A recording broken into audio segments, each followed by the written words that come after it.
A tourist once said, locals wouldn't survive without people like him. This happened in a place where people had been living just fine long before he arrived. Fasten your seatbelts. It's packed story time.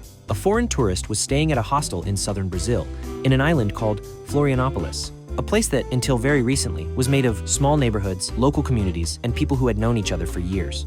Before the pandemic, this wasn't a digital nomad hotspot. There were no English-only cafes, no neighborhoods where the official language suddenly wasn't Portuguese anymore.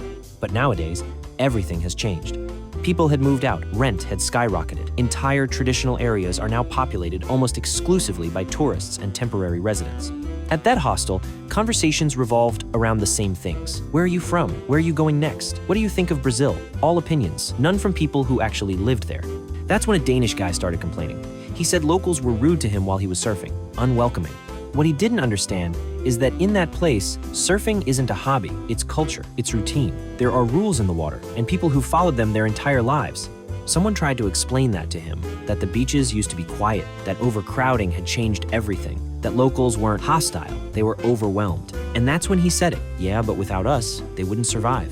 What he didn't know is that Florianopolis is one of Brazil's main tech hubs. International tourism represents an insignificant part of the local economy. People built their lives there long before tourists like him arrived, and they don't depend on them to exist. The idea that people in the global south need foreign money to survive isn't just wrong, it's colonial thinking. When you visit a place, locals don't owe you kindness. They don't owe you space. They don't owe you gratitude. If they welcome you, they're doing you a favor, not the other way around. And if you truly believe that entire countries depend on your presence to survive, maybe traveling isn't for you. Maybe you should stay home.